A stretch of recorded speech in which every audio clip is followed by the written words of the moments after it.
금값은 또 사상 최고치 기록하고 있습니다. 그래서 많은 분들이 금이라도 사둘 걸. 예, 국제 금값이 온스당 2,680달러 선 나타내고 있거든요. 진짜 금값이 금값을 하고 있는 상황인 거죠. 그런데 정말 우리 생활에서 또 산업에서 빼놓을 수가 없습니다. 금의 활용도가 정말 높죠. 뿌리 깊은 제조업 시간에 재미있게 또 들어보시죠. 숭실사이버대 환경안전공학과 교수이자 SF 소설가인 곽재식 작가와 함께합니다. 안녕하세요. 안녕하세요, 곽재식입니다. 작가님도 금 사랑하십니까? 네. 근데 이제 제가 돈이 없어가지고 뭐 투자를 한다거나 뭐 이런 거는 전혀 하지 못하고요. 네. 뭐 좋아하기만 합니다, 마음속으로. 일종의 짝사랑이라고 할 수 있겠죠. 근데 사실 이제 금이 많은 분들의 입속에도 있습니다. 그렇죠. 제 이 몇 군데에도 이렇게 군데군데 붙어 있기도 한데. 그렇군요. 금리를 씌우지 않습니까? 네네. 이게 어떤 뭐 특별한 더 장점 같은 게 있어요? 이제 금의 가장 큰 장점하고 이제 사람의 이를 치료할 때 금을 쓰는 이유하고 바로 직결되어 있는데요. 금의 가장 큰 장점이라고 뭐냐면 아주 오랜 시간이 지나도 변질되지 않는다라는 게 금의 정말 가장 큰 장점입니다. 아예 안 변해요. 네, 철이나 뭐 이런 거는 시간이 지나면 녹슬지 않습니까? 네. 근데 금은 변질이 되지 않는다라는 사실을 오랜 옛날부터 알고 있었기 때문에 사람들이 귀중한 물건을 만들 때 금으로 만들면 이거 뭐 좀 있어 보인다. 이거는 변하지 않는 정말 오래 가는 거다라는 식으로 많이 생각을 했죠. 정말 극단적인 사례로는 어떤 것도 생각을 해볼 수 있냐면 1970년대에 이제 우주 탐사를 위해서 뭐 천왕성, 해왕성 같은 아주 멀리 떨어진 그런 행성에 무인 우주 탐사선 보이저를 보낸 적이 있거든요. 네. 근데 이 우주선은 이제 갔다가 돌아오는 게 아니라 일직선 방향으로 쭉 나가는 것이기 때문에 그 방향으로 나가면 나중에는 태양계 바깥을 지나서 멀리 우주 저편으로 우주선이 날아가게 돼 있습니다. 그러니까 이게 어떻게 보면 사람이 우주로 내보내는 물체 중에 제일 멀리 갈 수 있는 물체가 될 수 있거든요. 네. 지금 뭐 40년이 지난 지금도 계속 날아가고 있으니까요. 그래서 거기다가 좀 재미삼아 뭘 설치를 해뒀냐면 레코드판 같은 걸 하나 붙여놨어요. 레코드판 같은 거. 그래서 그러니까 이건 약간 그냥 재미삼아 붙인 거예요. 진짜로 기대한 건 아니고 혹시라도 정말 먼 세월이 지나가지고 아주 멀리 이 우주선이 날아갔을 때 혹시 무슨 외계인이라도 이거를 발견을 하면 그 레코드판을 들어보면 뭐 세계 여러 나라 사람들이 인사하는 목소리라든가 뭐 이런 거를 들을 수 있도록 여러 가지 내용을 기록해 놓은 그런 레코드판을 붙여가지고 보냈거든요. 거기에 이제 한국 사람 목소리도 거기 기록해놨습니다. 신순희 선생님인가 하시는 분이 안녕하세요 이렇게 인사하는 목소리도 녹음을 해놨는데요. 그 레코드판 만들 때 뭐 레코드판 중 히트한 걸 흔히 뭐 골든 레코드 이런 식으로 말하는데 이 골드 디스크라고 해가지고 정말로 금으로 진짜 금으로 레코드판을 만들어서 붙였어요. 붙이면서 이 금으로 만들었기 때문에 변질이 안 되기 때문에 최소한 10억 년 정도는 버틸 거다라는 생각으로 우주선에 붙여가지고 지금도 우주의 저편을 날아가고 있거든요. 그래서 그 정도로 금이 변질이 잘 안 됩니다. 우주에서도 변질되지 않는 거예요? 그렇습니다. 금이 이렇게 변질되지 않는 이유는 다른 말로 하면 어떤 딴 물질과 함께 반응을 일으키지 않는다. 아무 반응 없이 가만히 있다라는 뜻이거든요. 그렇기 때문에 사람의 입속에 집어넣어도 사람의 몸하고도 뭐 아무런 반응을 일으키지 않을 뿐더러 뭐 각종 이상한 뭐 음식을 먹는다, 뭐 술을 먹는다, 약을 먹는다, 커피를 마신다, 별의별 걸 다 먹어도 그거하고 반응을 해가지고 이 금리를 만든 성분이 변질되지 않기 때문에 오래 간다는 생각으로 이제 금리를 만들어서 넣은 것이죠. 인체도 부해하고. 그런데 이제 이 금리의 또 다른 뭐랄까요, 좀 뭐 문제점이랄까요, 이런 걸 생각을 해보면 문제점이요. 금은 순수한 금 같은 경우에는 이 좀 무르거든요, 물렁물렁하거든요. 그래가지고 보통 금리는 순수한 금으로 하는 경우는 극히 드물고요. 보통 금하고 뭐 은이라든가 뭐 다른 걸 좀 섞어가지고 하는 경우가 많습니다. 크라운 씌우실 때 금으로 하시면 그때는 좀 금이 많이 들어가고요. 그렇죠. 그때는 금 한 80% 정도까지 금을 쓰고 다른 경우 같은 데는 좀 딱 더 튼튼해야 된다라고 해가지고 뭐 은을 좀 많이 쓰고 금을 한 40%까지 적게 쓸 때도 있는 그런 방식으로 활용을 하는데 이게 좀 물렁하다라는 게 또 반대로 장점도 좀 될 수가 있는 게 이 모양에 맞춰가지고 사람 이에 딱 맞게 가공을 해가지고 넣을 때 이게 너무 튼튼하고 가공이 안 되면 만들어서 넣기가 되게 불편하잖아요. 그쵸. 근데 금은 상대적으로 잘만 하면 좀 물렁하게 있을 수가 있기 때문에 그것도 장점이 돼가지고 사람의 이 금리를 만들 때 이런 금 소재를 쓰는 그런 이유가 되었던 것이죠. 형태도 예쁘게 사람에 어울리게 다 잘 만들어낼 수도 있고 그 크라운 같은 거 한번 떨어지면 정말 속상하죠. 돈 다시 들어야 되고. 그렇습니다. 이 금 같은 경우에 다른 의료 분야에도 최근에는 굉장히 많이 각광받게 쓰이는 용도가 있는데요. 네. 이거를 뭐 그런 식으로 실제로 공장에서 만들지는 않는데 우리가 이제 상상하기 편하게 금 가루를 낸 다음에 그 가루를 계속 빻고 또 빻고 곱게 갈고 해가지고 정말 가느다란 아주 고운 그런 금가루를 만든다라고 생각을 해가지고 네. 금가루가 거의 눈에 보이지 않을 정도로 한 100만 분의 1mm 단위 정도로 그 굵기를 재야질 정도로 가는 금가루를 만들면 그 정도로 가는 금가루를 금 나노입자라고 하거든요. 네. 실제로 현장에서 막 가는 방식으로 금가루를 만들지는 않는데 그 정도로 고운 금가루를 만들면 그거를 금 나노입자라고 합니다. 나노미터라는 게 이제 100만 분의 1mm를 말하는 것이기 때문에 이 금 나노입자 같은 경우에는 어떤 특징이 있냐면 일단은 크기가 굉장히 작기 때문에 네. 이게 무슨 세포 한 조각이나 바이러스 한 조각하고 달라붙을 정도의 아주 가느다란 그런 크기가 됩니다. 예. 일단 그게 일단 특징이고 그 다음에 또 다른 특징이 뭐냐면 이 금가루를 이렇게 가늘게 빻아놓으면 색깔이 아주 기묘하게 변하는 그런 성질이 있습니다. 약간 어떤 느낌이냐면 무슨 이제 레이저로 뭐 새겨놓거나 아니면 스티커 중에 좀 희한하게 만들어 놓은 거 보면 이렇게 빛에 비춰볼 때마다 방향에 따라서 막 무지개 빛깔로 색깔 바뀌고 이런 거 있지 않습니까? 네. 약간 그런 느낌으로 어떻게 배열해 놓느냐 배치해 놓느냐에 따라서 이렇게 가느다란 금가루는 색깔이 잘 바뀌는 특징이 있거든요. 그래서 요거를 가지고 의료 기기 중에 색깔이 우리가 필요할 때마다 딱 바뀌면 좋을 만한 그런 거를 만들어 가지고 쓰는데 뭘 만들까요? 우리가 한동안 정말 많이 소비했던 제품입니다. 뭘 만들까요? 의료기기 중에 네. 어떤 뭐 테스터기 같은 거. 그렇습니다. 이 색깔 바뀌는 거. 코로나19 신속진단 키트 할 때 그 빨간 줄 2개 생기면 뭐 코로나 걸렸다 뭐 하던 그거 대부분 다 한 번쯤 사용해 보신 경험 있지 않습니까?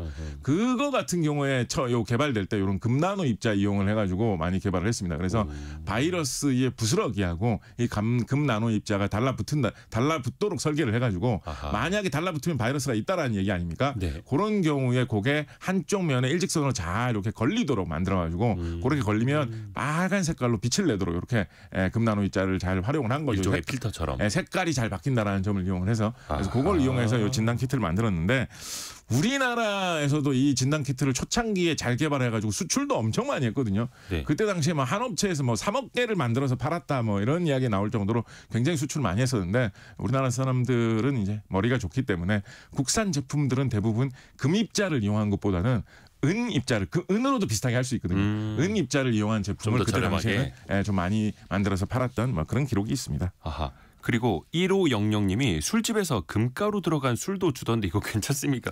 왜 그 식용금이라고 하고 네네네. 왜 고급 횟집 가면 이제 참치 위에다 금박 살짝 이렇게 놓지 않습니까? 네네. 그게 맛있는지는 모르겠는데 몸에 네. 좋은지도 모르겠는데 네. 그 왜 그렇게 하는지 이거 먹어도 됩니까? 기본적으로 이제 맛도 안 나고 몸에 넣었을 때도 아무런 작용이 없다라고 보는 게 기본입니다. 왜냐하면 아무런 화학 반응을 안 하기 때문에 몸속에 들어가도 뭐 아무런 영향을 안 끼치거든요. 그냥 기분 그래서 약간 뭐 감성으로 혹은 뭐 약간 전통으로 먹는 거다라고 보시면 되고요. 반응을 안 일으키기 때문에 소화도 안 되거든요. 그래서 이거를 뭐 막 집이 부자라고 해가지고 나는 좀 금 좀 퍼먹어야지 이러시면 또 곤란합니다. 왜냐면 소화가 안 되거든요. 조금 먹어서 그냥 먹는 대로 그냥 그대로 그냥 나옵니까? 아무 영향 없이 그렇게 지나가는 거지. 많이 먹으면 이게 소화에는 아무런 도움이 안 되기 때문에 부자라고 해서 금 퍼드실 필요는 없고요. 근데 이제 이게 옛날 사람들이 그냥 진짜 옛날에 사람들이 이제 좀 특히 이제 고대 중국 이런 데서 좀 이런 거에 대해서 좀 동경을 품었었거든요. 금이 영원히 변치 않는 그런 물질이니까 그거를 사람이 어떤 그런 기운을 빨아들이면 불로 장수할 수 있지 않을까, 뭐 불로 장생할 수 있지 않을까 이런 생각들을 했거든요. 재밌는 게 뭐냐면 중국 기록 중에 본초경 집주 뭐 이런 책을 보면 어떤 희한한 기록이 있냐면 근데 금을 그 중국 사람들도 실험해보고 알았을 거예요. 알았을 거 아닙니까? 금 먹어봐야 별 소용 없더라. 몸에 흡수가 안 되더라. 이런 거 어느 정도 알았을 거 아닙니까? 네. 먹어본 사람도 있을 테니까. 근데 이제 어떤 이야기가 있냐면 금을 몸으로 흡수하기 위해서 희한한 기술을 개발한 사람들이 있는데 뭐랑 같이 첨가제랑 같이 먹는 어떤 그 사람들이 어떤 사람이냐? 본초경 집주 같은 책에 보면 고구려 사람들이 그 기술을 개발했다라고 돼 있어요. 근데 뭐라고 돼 있는지 아십니까? 이건 너무 신기한데. 그러니까 진짜 옛날 사람들 생각이에요. 고구려 사람들은 금을 그냥 먹어봤자 소용이 없으니까 금을 가지고 밥그릇을 만들었다는 거예요. 그래서 그 밥그릇을 만들어가지고 항상 거기에 딴 음식을 담아서 먹다 보면 그렇게 10년, 20년 먹다 보면 언젠가 흡수되겠지. 자연스럽게 밥이 흡수한 금의 기운을 먹게 된다. 그래서 고구려 사람들이 뭐 장수한다. 이런 게 중국 사람들 기록에 있었거든요. 근데 이제 신기한 게 신라시대 그런 유적을 발굴해 보면 황남 대총이나 뭐 서봉총 이런 데서 실제로 금 밥그릇이 좀 나옵니다. 그건 어디 왕이나 막 왕족들 뭐 아무래도 뭐 높은 사람들이 금그릇 썼겠죠. 그래서 나오고 있어가지고 이게 실제로 장수의 의미 의미를 생각을 하면서 금밥그릇을 만들어서 썼을까 삼국시대에 뭐 이런 상상도 현대 고고학자들이 어느 정도 하고 있죠. 일단 황금 밥그릇 하면은 일단 기분은 좋네요. 오래 살 것 그렇죠. 같네요. 뭐 요즘 뭐 철밥그릇 뭐 이런 말이 있는데 네. 금밥그릇이라고 하면 뭐 영원히 안 잘릴 꿈의 직장인 것 같은 느낌도 들고 근데 그 그렇습니다. 밥그릇 하나 가격이 또 어마어마할 것 같고. 근데 일단은 금은 흡수는 안 된다. 그렇습니다. 그러니까 뭘 타서 먹어도 몸에 나쁠 것도 없고 좋을 것도 없고. 네. 서수현님이 우리 어머니 화장품에도 금가루가 있어요. 이런 거는 괜찮습니까? 피부에 보통 이제 붙는 뭐 반응을 안 하기 때문에 그러니까 그게 이제 금이 장신구로서 사실 굉장히 많이 옛날부터 인기 있었던 이유 중에 하나인데요. 약간 체질에 따라서 나는 무슨 뭐 목걸이 걸면 쇠독 오르더라 이러시는 분들 있지 않습니까? 쇠독. 예, 뭐 이상한 반지 같은 거 끼면 나 뻘겋게 뭐 자꾸 맞아, 부어오르고 맞아. 이러더라 그런 분이 있거든요. 네. 그게 이제 금속의 성분하고 피부가 반응을 하기 때문에 특히 좀 민감하신 알레르기 체질 있으신 분들은 그 금속과의 반응 때문에 그런 뭐 쇠독이 오르는 그런 여러 가지 현상들이 나타나는 건데 금 같은 경우에 워낙에 반응을 안 하기 때문에 절대 다수의 사람들에게도 이 쇠독 같은 게 오르는 일이 없습니다. 그러네요. 그렇다 보니까 더더욱 이제 장신구로 예전부터 인기가 많았었던 것이죠. 그래서 이제 예민하신 분들은 나는 순금 귀걸이만 그렇죠. 사야 돼 이런 분들 계시는데 그렇죠. 네. 그래서 반응이 없다라는 게 금의 또 최대 장점이기도 그렇습니다. 하고 왜 인간 사회에서도 왜 반응 없는 사람들 무반응인 사람들을 네. 황금이라고 봐도 되겠나? 아, 그렇죠. 네. 좋은 겁니까? 뭐 무슨 뭐 모르겠습니다. 포커 같은 거 할 때는 좀 유리하지 않을까요? 그리고 또 이거 경제적으로 왜 어디 이제 금박처럼 얇게 올라가는 금 저거 혹시 모아서 가져가면 돈 될까?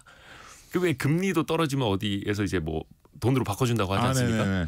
이런 게 어떻게 좀 모으면 돈은 될만 하겠습니다. 약간 좀 추잡스럽다는 생각이 드는데요. 너무 돈은 될 미미해서. 수는 있습니다. 너무 미미해서. 돈 될 수는 있습니다. 네. 사실은 뭐 과거에 뭐 좀 뭐 도시전설 비슷하게 내려오는 이야기입니다만 네. 금세공하는 뭐 이런 데서 그 금세공을 하다 보면 아무래도 금가루가 좀 날리지 않겠습니까? 예. 그거를 이제 청소하는 사람들이 쓸어가 가지고 뭐 돈 번다 뭐 이런 얘기가 있었고 진짜 티끌 모아 황금. 네, 실제로 지금도 금세공하는 데서는 그 금가루 날린 거를 함부로 버리지 않습니다. 예. 그거 다 모아가지고 다시 재활용하기 때문에 그 의미는 있는 일입니다. 약간 뭐 그 제가 이제 전공이 이제 환경공학입니다만 환경 쪽에서는 이제 그 쓰레기 재활용 관련해가지고 이런 얘기도 항상 하거든요. 예. 전자제품 같은 거 만들 때 금성분을 항상 조금씩 쓰는 일이 많이 있기 때문에 전자제품 쓰레기를 많이 모아가지고 그거에서 재활용을 통해서 금만 뽑아내면 양이 꽤 될 거다. 과거에 뭐 흔히 많이 도는 이야기로 뭐 이거 뭐 시대마다 달라지니까 얼마나 지금도 맞는 얘기인지는 모르겠습니다만 휴대전화 하나에 금 0.1g 들어있다 뭐 이런 정도 이야기 있었거든요. 근데 그 휴대전화가 뭐 많이 팔리면 뭐 1년에 뭐 10억 개가 팔렸다 뭐 1억 개가 팔렸다 뭐 이런 이야기 예. 흔히 나오잖아요. 그렇죠. 휴대전화 10억 개인데 하나에 0.1g씩이면 1억 g이니까 1억 g이면 뭐 거의 뭐 킬로그램 단위로 따져도 묵직하게 나오는 양이지 않습니까? 그래서 그렇게 조그마한 금이라도 모으는 게 의미가 있다라는 뭐 그런 말은 해볼 수가 있기 때문에 아하. 뭐 금가루 그렇죠, 그렇죠. 그래서 그런 생각해볼 수는 있겠죠. 티끌 모아 황금이 될 수도 있는 거고 그리고 또 그 전자제품 안에도 금이 숨어 있는데 그것도 이제 폐기하면은 전자회로 기판 같은 거 이제 모아 가시는 분들 계시잖아요. 그렇습니다. 네. 그게 도시광산 산업이라고도 그렇죠. 하고 네. 거기서 뭐 구리나 네. 금 같은 것도 네, 보통 이제 도시광산 나오고. 산업에서 이제 구리가 제일 쉽게 좀 뽑아내서 쓸만한 거고요. 금은 사실은 막 그렇게 뭐 많이 주목받는 것은 아닙니다만 그래도 이제 예전부터 많이 나오던 이야기죠. 그렇죠, 그렇죠, 그렇죠.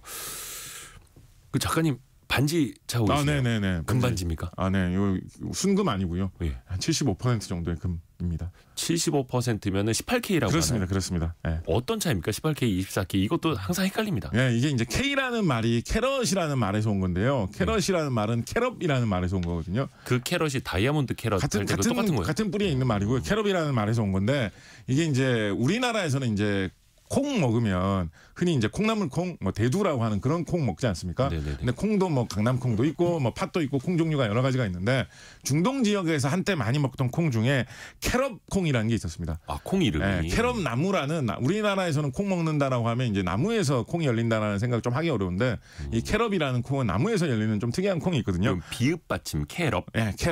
캐럿 콩이라는 게 있었는데 이게 한 손에 콩을 쥐면 한 24개 정도가 들어왔대요. 옛날 사람들이. 그래서 뭔가 조그만한 거에 무게를 잴 때 24개의 캐럿 콩을 기준으로 옛날에 중동 사람들이 많이 따졌다라고 합니다. 그러다 보니까 24 캐럿이라는 말이 변해서 24 캐럿이라는 말이 되었고 그게 딱 한 주먹. 네, 그래서 24 캐럿이 뭔가 한 주먹이라는 작은 것을 따지는 그런 기본 단위가 된 거죠. 그래서 100% 금을 24 캐럿이라고 하고 그 중에 얼마 정도가 금이 아닌 다른 물질이 품질이냐를 가지고 뭐 금의 함량이 적으면 뭐 18캐럿, 18K보다 더 적으면 뭐 15K, 10K 뭐 이런 식으로 있는 것이죠. 아까 말씀드렸듯이 순금은 좀 물렁물렁하기 때문에 이걸 단단하게 만들기 위해서는 은이라든가 구리 같은 거 다른 거를 타가지고 쓰는 게 모양을 유지하기 위해서는 어느 정도 필요하기도 하거든요. 네네. 그래서 이제 순금보다는 뭐 18K나 이런 거를 많이 쓰기도 하는데 이게 이제 그래서 이제 우리 뭐 올림픽 같은 경기 하시는 거 보면 금메달, 은메달, 동메달 딴 이 선수들이 깨물잖아요. 메달 따면 꼭 깨무는 포즈 이거 취하지 않습니까? 그렇죠. 언제 시작됐는지. 그 깨무는 포즈 도대체 이거 왜 취하나 네. 이런 생각을 해보면 순금은 워낙에 이제 튼튼하기 때문에 순금일 경우에는 옛날에 이제 금 이런 거 감별하시는 분들이 마땅한 도구가 없을 때는 한번 깨물어 보면 순금은 약간 이렇게 좀 씹히는 느낌이 난다. 물렁하기 때문에. 예. 근데 18K나 금이 아닌 거는 씹어보면 딱딱해가지고 씹히는 느낌이 안 난다라고 해서 그걸 씹어보고 순금 감별을 하던 그런 전통이 있었거든요. 올림픽위원회에서 순금으로 줬는지 18K로 줬는지. 근데 이제 1910년대 이후로 금메달을 순금으로 안 만들고 있거든요. 지금 이제 100년 이상 순금으로 안 만들고 있기 때문에 그게 이제 사실 무의미한데 이빨 나갈 수도 있겠네요. 실제로 2010년에 동계올림픽 루지 종목에서 은메달을 딴 다비트 멜러라는 독일 선수가 그러니까 이건 은메달, 동메달은 사실 할 필요도 없는 거예요. 근데 이제 사진 기자들이 은메달, 동메달을 따도 그 포즈를 한번 꼭 취해달라고 하거든요. 그래서 다비트 멜러라는 분 이분 은메달 따셔가지고 금도 아닌데 애초에 할 필요도 없는데 그거 하시다가 잘못해가지고 이 다치셔가지고 그때 병원에 실려가서 당시에 올림픽위원회에서 좀 화제됐었던 이거 하지 말자 뭐 이랬던 바람 불었었던 적이 있었거든요. 금도 아닌데. 근데 이제 이게 모르겠습니다. 이건 뭐 제 그냥 의견입니다만 이게 요즘 들어서 부쩍 전 세계 모든 선수들이 다 많이 하고 있거든요. 아니 그게 또 앞에서 사진 기자들이 요구를 해서 그래요. 합니다. 그래서 하는 건데 예쁘게 나오니까. 저는 제 생각엔 이거 약간 좀 한국 선수들이 좀 퍼뜨린 거 아닌가라는 생각도 좀 해보고 있습니다. 왜냐하면 한국 선수들이 이거 워낙에 한국 기자들이 이걸 좋아해가지고 많이 했는데 한국 선수들 금메달 올림픽에서 많이 땄잖아요. 그러다 보니까 한국 선수들하고 라이벌인 뭐 중국 선수들이나 이런 사람들도 이걸 같이 하다 보니까 중국 선수들이 금메달 워낙 많이 따지 않습니까? 모든 종목에서.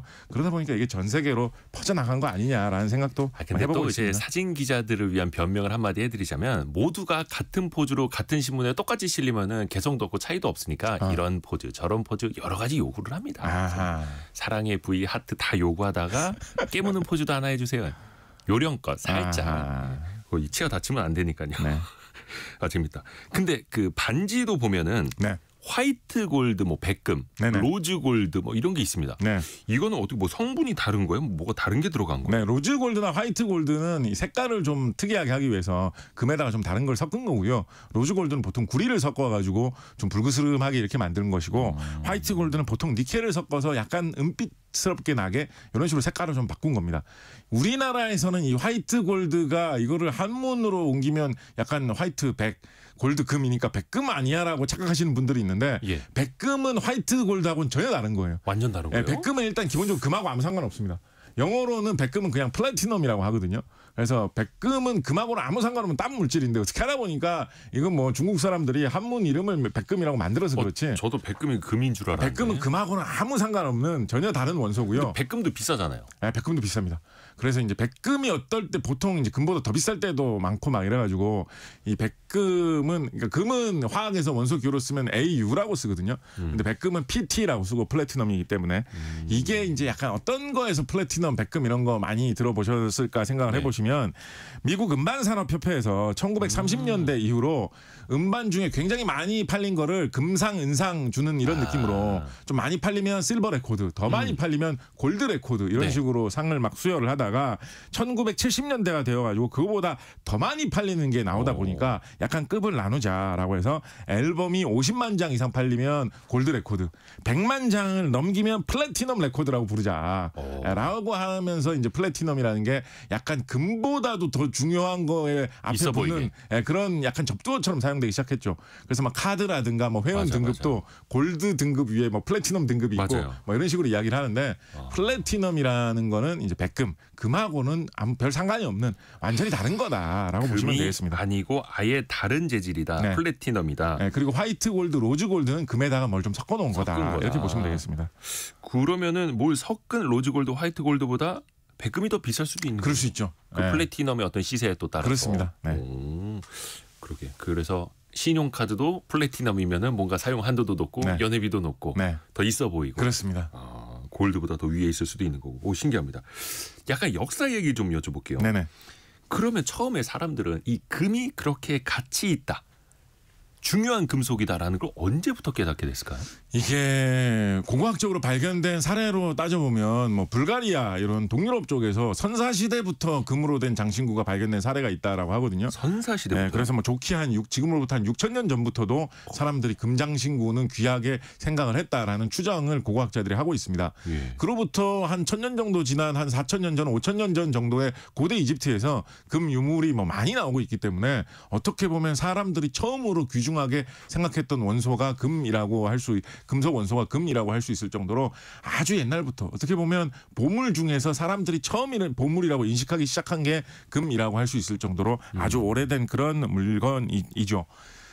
생각을 해보면 아까 말씀드렸던 대로 뭐 변질이 잘 되지 않고 사람 반응을 안 하기 때문에 사람 몸에 달라붙어도 뭐 해가 없고 이런 것 때문에 귀하게 생각한 것도 있거니와 아까 그 올림픽 금메달리스트들이 뭐 금메달 깨무는 이야기 말씀드렸습니다만 이게 물렁물렁하다는 얘기는 그만큼 가공이 잘 된다는 이야기지 않습니까?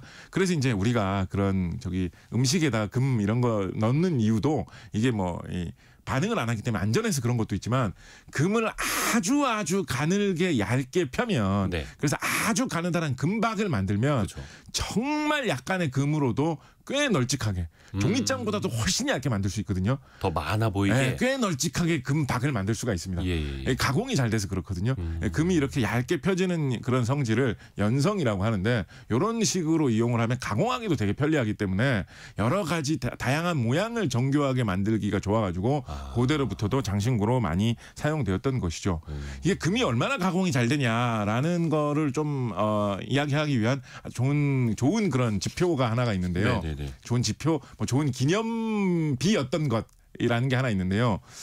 지금은 이제 그게 아닌데 2010년대 초기 이전까지만 해도 그 우리나라에서 그때는 이제 그 고층 빌딩이 많이 없었으니까 우리나라의 높은 고층 빌딩 하면 이제 대표적으로 이제 여의도에 있는 랜드마크가 하나 있었죠. 63빌딩. 63빌딩 같은 경우에 금빛. 63빌딩 지나가면서 보시면 약간 금빛으로 번쩍거린다 그쵸. 이런 느낌 들 때 있잖아요. 어릴 적엔 진짜 그거 다 금인 줄 알았어요. 근데 이제 그게 그렇게 틀린 생각 아닙니다. 그래요? 2010년대 초에 리모델링 하기 이전에는 예. 실제로 63빌딩 유리판에 금을 약간 썼었어요.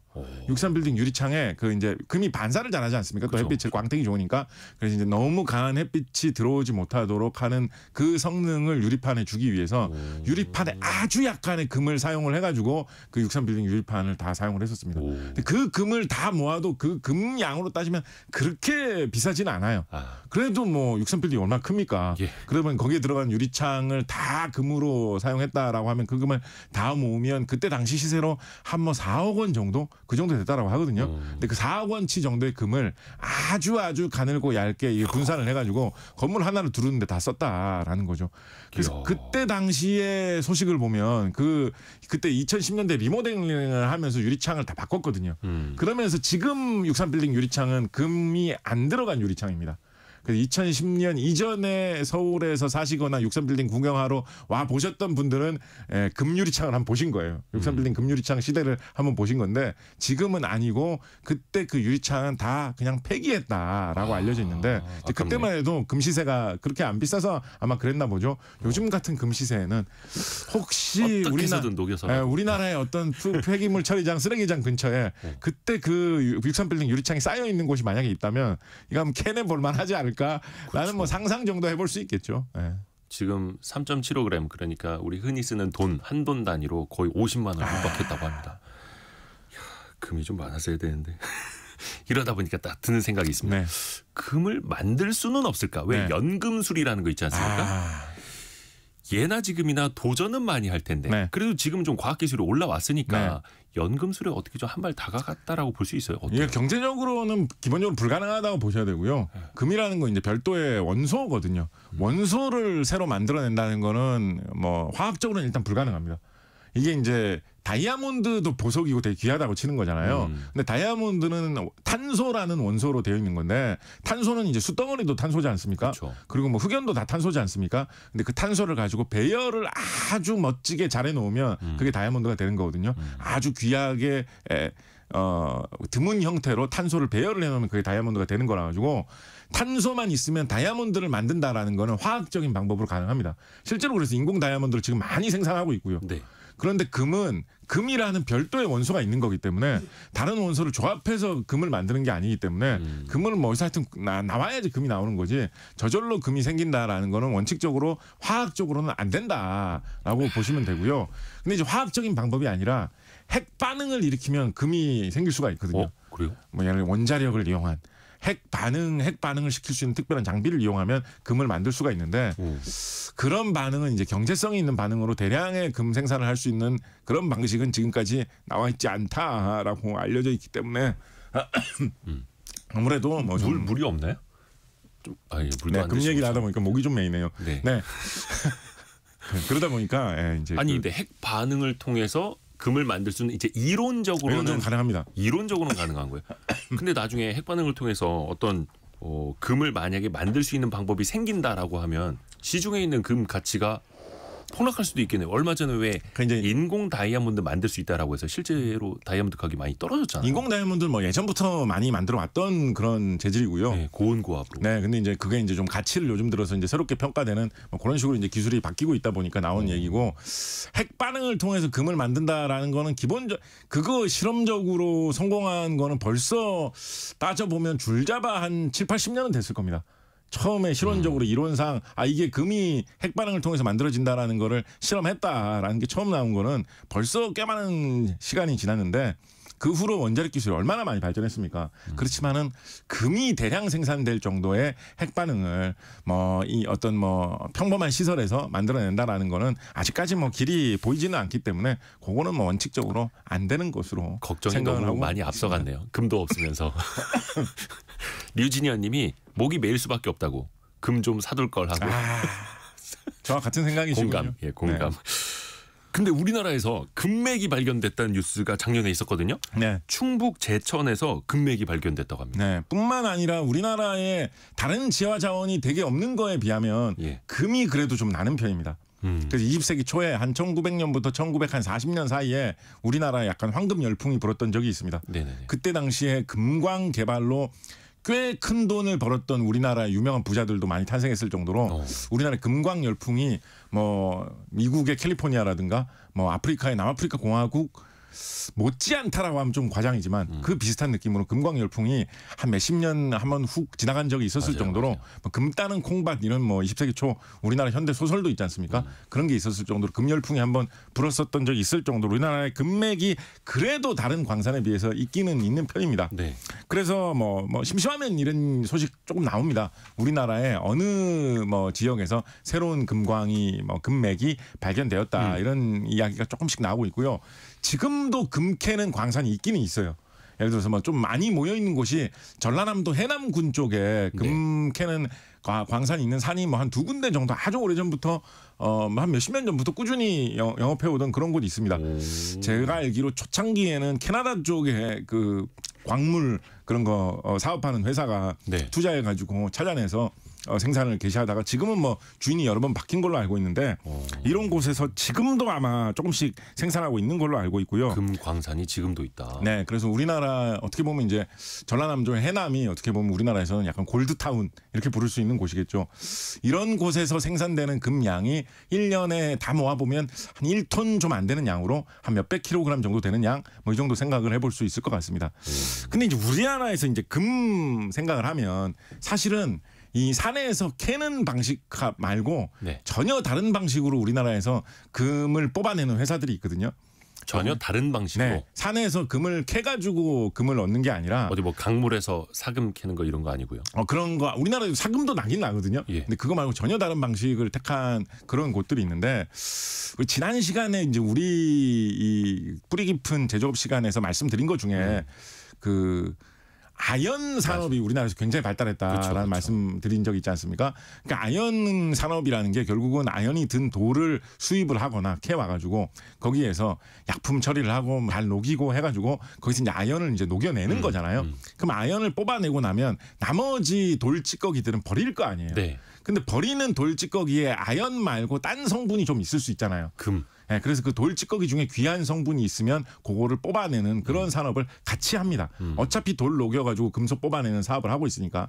그래서 우리나라의 아연 뽑아내는 공장이 이제 큰 게 울산에 있는데 울산에서 이제 아연을 이렇게 돌에서 뽑아내면 1년에 한 몇십만 톤씩 뽑아내잖아요. 네. 그러면 그 버리는 돌 찌꺼기 어떻게 보면 이게 돌 찌꺼기 쓰레기 재활용하는 산업이죠. 이것도 생각을 해보면 그 버리는 돌 찌꺼기에서 아주 조금 들어있는 금을 뽑아내는데 이 아연을 수십만 톤을 뽑아내다 보니까 거기 돌 찌꺼기에 남아있는 금만 뽑아내도 1년에 제가 지금 기사에서 확인해 본 걸로만 따지면 2023년인가 2022년인가 작년 2024년 4월에 언론 보도를 보면 대충 연 9톤 정도의 금을 뽑아낸다라고 이야기하거든요. 이 회사에서 많이 뽑아낼 때는 10톤 넘길 때도 있습니다.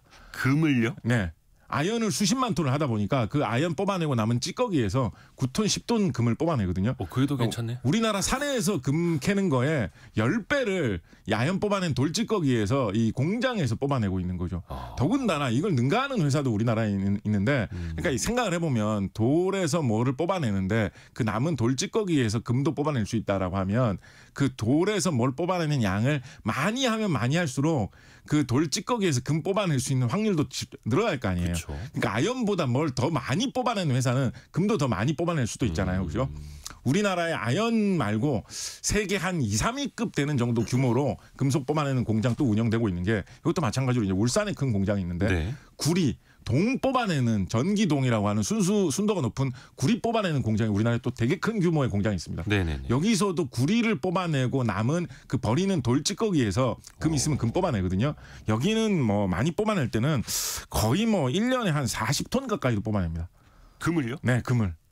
그러니까 그렇게 많이 나와요? 구리도 몇십만, 그래도 구리 몇십만 톤 하기 때문에 한 40톤 가까이 금을 뽑아요. 이거 엄청난 양. 여기 이런 회사들이 요즘에는 뭐 금 뽑아내가지고 금장사로만 뭐 1조씩 뭐 이렇게 하거든요. 몇 조 합니다. 예, 금장사로만. 그래서 우리나라에서 이런저런 방식으로 이 공장에서 기술력으로 말하자면 이 뭐 쓰레기 속에서 금 뽑아내는 거죠. 이 작업으로 뽑아내는 금을 다 합쳐보면 많이 나올 때 1년에 50톤 이상도 만들어내거든요. 세계적으로 금이 많이 난다라고 하는 나라가 남아프리카 공화국 같은 나라가 유명하잖아요. 네. 남아프리카 공화국 같은 경우에 작년 재작년 통계 보면 1년에 한 100톤 정도 금 뽑아내거든요. 열심히 산에서 금을 캐가지고. 근데 우리나라에서는 공장에서 기계를 돌려가지고 금광에서 산을 안 캐면서 기술의 힘으로 남아프리카 공화국 한 절반 정도 되는 금을 그러니까 울산이 약간 골드시티인 거죠. 어떻게 보면. 그러네요. 엄청난 양의 금을 찍어내고 있는 어떻게 보면 한국이 금 산업이 세계적으로 이 기술 때문에 어떻게 보면 공장 노동자들의 이 실력 때문에 뛰어난 수준으로 발달되어 있다라는 이야기를 해볼 수가 있겠죠. 그 아연이나 동 재련 공장이 그야말로 금맥인 곳이네요. 그렇죠. 부산물로 그렇게 많은 금이 나온다라는 거니까요. 요즘 같이 금 시세가 높을 때는 이런 회사들이 본업 말고 이 금장사로도 이거 쏠쏠하다라는 말이 이제 절로 나오는 상황이고요. 조금 뭐 이상한 이야기 하나 갖다 붙여가지고 좀 해보면 옛날에 한 뭐 수백 년 전에 유럽에서 많이 돌던 재미난 전설 중에 남아메리카의 어딘가 정글 속의 깊은 곳에 가보면 엘도라도라고 하는 전설의 황금 도시가 있다. 네네네네. 거기 가면 금이 엄청나게 쌓여 있다라는 그런 전설이 많이 돌아서 유럽의 탐험가들이 남아메리카로 엄청 들어가가지고 많이 돌아다녔는데 결국 엘도라도를 찾은 사람들은 없고 뭐 모험을 하다가 아까운 목숨만 뭐 날렸다 이런 이야기 많이 유행하지 않았습니까? 예. 근데 우리나라의 이 구리 재련하는 회사, 아연 재련하는 회사가 구리나 아연이 들어있는 돌을 어디서 많이 사오냐면 남아메리카의 페루나 칠레 같은 데서 많이 사옵니다. 어떻게 보면 엘도라도를 있는 거네요. 엘도라도를 이 울산에 있는 이 기술 기업의 이 기술자들이 지금 찾아낸 거죠. 어떻게 보면. 그게 엘도라도가 있었는데 그냥 황금이 펼쳐진 곳이 아니라 땅속 깊숙이 있었던. 딴 금속 원소들 사이에 이렇게 끼어서 금이 있었던 건데 그거를 기술의 힘으로 울산에 있는 공장에서 한국인들이 지금 뽑아내고 있게 되었다. 울산이 엘도라도. 울산이 엘도라도죠. 어떻게 보면 그런 느낌입니다. 아니 그러면은 제가 기사에서 보니까 그 금맥에서 캐낸 돌 중에서 1톤에 금이 5g만 있어도 수익성이 나온다라고 하더라고요. 그렇죠. 그거는 어떻게 뽑아내는 거예요? 그 1톤에서 5g을. 일단 좀 고전적인 방식으로 만드는 과정을 말씀을 드리면요. 일단 돌을 빻습니다. 금 들어있는 돌을 갈게 빠릅니다. 그래서 모래처럼 만듭니다. 진짜 그다음에 이제 거기서 이제 선별을 하는데 제일 진짜 전통적인 방식은 그 금 모래 금하고 모래하고 막 섞인 그 가루를 보통 뭐 물에다가 한번 타가지고 천 같은데 이런데 흘려 보내거든요. 그럼 모래 가루는 좀 가볍고 금 많이 있으신 분들 아시겠지만 금은 무겁지 않습니까? 그래서 그 금 모래에 금이 좀 함량이 높을수록 좀 무겁게 좀 걸립니다. 그래서 그 무겁게 걸린 부분만 모래가루는 필요 없으니까 그건 버리고 무겁게 걸린 그 가루만 따로 모아가지고 그거를 가지고 이제 녹여가지고 거기서 금을 빼내는 그런 식으로 이제 작업을 하는데요. 그냥 그 뭐 무작정 이렇게 뭐 빼내려고 하면 잘 안 되기 때문에 보통 거기다가 이제 납을 좀 넣어가지고 네네. 납하고 같이 이렇게 섞어가지고 온도를 올리면 납에 이제 금이 좀 녹아 나오거든요. 그렇게 해가지고 싹 그 걸러낸 다음에 한번 빼낸 다음에 납으로 약간 붙여내는 그렇죠. 거예요. 그 다음에 납을 나중에 다시 한번 제거하는 방식으로 그런 식으로 이제 금을 뽑아내는 방식으로 이제 사용을 그 금광에서도 금을 뽑아내는데 근데 이제 아까 말씀드렸던 아연이나 구리 재련하는 업체에서는 이미 아연이나 구리를 뽑아내기 위해서 여러 가지 약품과 기술 공정을 이용을 해가지고 그 돌에서 금속만 뽑아내는 그 시설이 이미 있잖아요. 그거를 활용해서 이제 구리나 아연 같은 주제품 말고 부산물인 금도 잘 뽑아내보자라는 식으로 해서 어떻게 보면 좀 더 수월하게 금을 얻어내고 있는 것이죠. 왜 요즘에도 나오는지 모르겠는데 그 왜 애국가 나올 때 그 영상에 네. 그 쇳물 같은 거 붓고 네네. 또 거기서 이제 금 이렇게 붓는 거 나오는데 그렇게 이제 액체로 된 게 약간 그 안에 납이 섞여 있을 수도 있는 거고요. 그렇죠. 그러다 네. 옆으로 한두 방울 툭툭 튀면은 저게 몇백만 원이야. 그래서 납 같은 건 이제 없애도록 이제 잘 관리를 해야지 나중에? 순도가 높은 24K 금이 되는 거죠. 야, 오늘 진짜 금의 역사부터 해서 금을 재련하는 방법 또 금이 어떻게 쓰이고 있는지 또 먹어도 되는지 정말 입체적으로 많이 들었습니다. 감사합니다. 벌써 끝날 시간인가요? 그렇게 됐네요. 아하. 10시 45분이네. 아쉽네요. 아이고 벌써 할 이야기 아직 더 있는데 아쉽네요. 그러니까 기침 몇 번 하다 보니까 네. 시간이 다 지나갔네. 곽재식 작가였습니다. 고맙습니다. 감사합니다.